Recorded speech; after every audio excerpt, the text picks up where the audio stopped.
ঠাকুর রামকৃষ্ণ লীলা।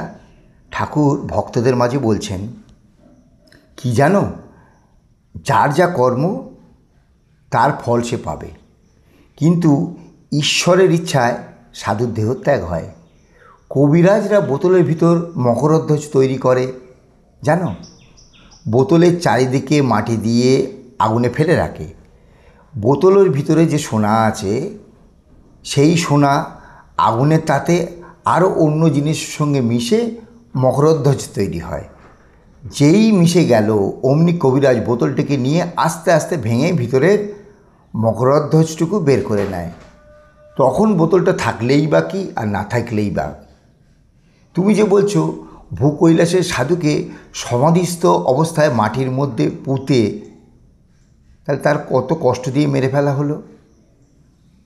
লোকে ভাবলো সাধুকে মেরে ফেললে, কিন্তু হয়তো তার জিনিস তৈরি হয়ে গিয়েছিল। তারপর বোতলটা থাকলেই বা কি আর না থাকলেই বা কি।